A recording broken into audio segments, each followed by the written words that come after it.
वो राजा वीरभद्र सिंह की है जो 11th सेंचुरी में राज किया करते थे। अच्छा ठीक है, तो तुम्हें आखिर मुझसे क्या चाहिए? परेशान मत हो, मुझे तुमसे वो तलवार नहीं चाहिए। मुझे तो बस उस तलवार की कुछ फोटोज लेनी है। एक बार उस तलवार को अपने हाथों में लेकर देखना चाहती हूँ। अच्छा, तो ये सब तुम्हें कब करना है? रियली? अगर तुम अभी फ्री हो तो तुम मेरे एंटीक स्टोर आ सकते हो। मैं तुम्हें एड्रेस भेज देती हूँ। मैं तुम्हारा यही इंतजार करूंगी। आप कुछ समय के लिए शांत नहीं रह सकते थे? कितने दिनों बाद नक्श घर आया था, लेकिन नहीं, आपको आपके मुंह पर कंट्रोल कहाँ है? हुआ क्या है ये बताएगी? नक्श आज रात घर नहीं आ रहा है, सिर्फ आपकी वजह से। क्या जरूरत थी फालतू में वो सब बोलने की? ये तो अच्छी बात है। Mummy, enough is enough. करीब 1.5 घंटे बाद नक्श मिस जूली के बताए पते पर पहुंच गया था। देसाई एंटीक एम्पोरियम, जो सूरत शहर का सबसे बड़ा एंटीक स्टोर था। उस स्टोर में कई सदियों पुराने प्राइसलेस ट्रेजर्स मौजूद थे। नक्श उस स्टोर में एंटर करने ही वाला था कि तभी उस स्टोर के एक एम्प्लॉय ने नक्श को रोकते हुए कहा, हेलो, आप कौन हैं? आप इस तरह से स्टोर में एंटर नहीं कर सकते। क्या आपको रूल्स नहीं पता? नक्श ने उस आदमी की छाती पर लगी नेम प्लेट देखते हुए कहा, अंकित दीक्षित। कौन से रूल्स? इस स्टोर में घुसने के केवल 2 ही तरीके हैं। पहला ये कि तुम्हारे पास स्पेशल इनविटेशन लेटर होना चाहिए, और दूसरा ये कि तुम किसी कीमती ट्रेजर को बेचने आए हो। तो बताओ, तुम कौन सी कैटेगरी से बिलोंग करते हो, फर्स्ट या सेकंड? मुझे मिस जूली का कॉल आया था और उन्होंने ही मुझे यहाँ आने का इनविटेशन दिया है। तुम तो इतने गरीब हो, ये पॉसिबल ही नहीं कि तुम जूली मैडम को जानते हो।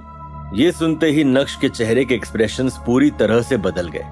उसने एक्सपेक्ट नहीं किया था कि एक स्टोर का एम्प्लॉय इतना एरोगेंट हो सकता है। निकलो यहाँ से, ये बोलते हुए अंकित ने नक्श को धक्का दिया। नक्श की तरफ से कोई रिएक्शन नहीं आया, लेकिन नक्श को धक्का देते हुए अंकित को एक जबरदस्त प्रेशर फील हुआ और 3 से 4 कदम तेजी से पीछे जाते हुए वो जमीन पर गिर गया। तुम्हारी ये हिम्मत कि तुम मुझे धक्का दोगे? सिक्योरिटी, सिक्योरिटी, कोई यहाँ में लूटने आया है। जल्द ही 2 सिक्योरिटी गार्ड्स वहां पहुंच गए। अरेस्ट करो इसे और पुलिस के हवाले कर दो। तुरंत ही वो नक्श की तरफ बढ़े और उसके दोनों हाथों को पकड़ लिया।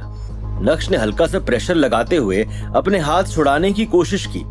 उन दोनों सिक्योरिटी गार्ड्स को भी अंकित की ही तरह जबरदस्त प्रेशर फील हुआ और वो दोनों भी जमीन पर गिर पड़े। मुझे लगता है तुम्हें जीने का शौक नहीं है। तुम हमारे स्टोर में आके प्रॉब्लम्स क्रिएट करना चाहते हो। चुपचाप माफी मांगो और निकलो यहाँ से, वरना आज तुम्हारी मौत यहाँ तय है। तुम एक पागल कुत्ते की तरह बर्ताव क्यों कर रहे हो?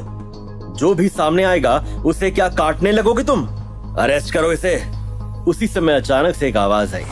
ये सब क्या हो रहा है? जब अंकित पीछे मुड़ा तो उसने देखा कि एक आदमी स्टोर के अंदर आ गया है। मैनेजर जडेजा, अच्छा हो आप आ गए। सर, यह आदमी जबरदस्ती हमारे स्टोर में घुस आया। जब मैंने इसे रोकने की कोशिश की तो इसने मुझे मारा। जल्दी से इसे यहाँ से भगाओ। ठीक है जडेजा सर, तुम्हारी ये हिम्मत कि तुम हमारे स्टोर में आकर प्रॉब्लम्स क्रिएट करोगे। आज तो तुम्हें सबक सिखाना ही पड़ेगा, वरना तुम्हारी जुत्ती और मेरा सर। जैसे ही अंकित नक्श की ओर बढ़ा, वैसे ही नक्श ने एक जोरदार थप्पड़ से उसका स्वागत किया और एक ही थप्पड़ में उसका आधा चेहरा सूज गया। क्या तुम वाकई में जीना नहीं चाहते हो? नक्श इन लोगों के साथ अपना समय बर्बाद नहीं करना चाहता था। तुरंत ही नक्श ने अपना फोन निकाला और मिस जूली को कॉल किया। हेलो, अगर 2 मिनट के अंदर आप अपने स्टोर नहीं पहुंची तो मैं यहां से जा रहा हूं। नक्श ने मिस जूली को कुछ भी बोलने का मौका नहीं दिया और कॉल कट कर दिया। अब किसी को भी कॉल करने का कोई फायदा नहीं है। तुम चोर हो और अब अपनी कहानी पुलिस को ही सुनाना। अगर पुलिस से बचना चाहते हो तो हमसे माफी मांगो और 20 लाख का कॉम्पनसेशन देकर दफा हो जाओ यहाँ से, वरना हम तुम्हें चोरी के झूठे आरोप में फंसा देंगे।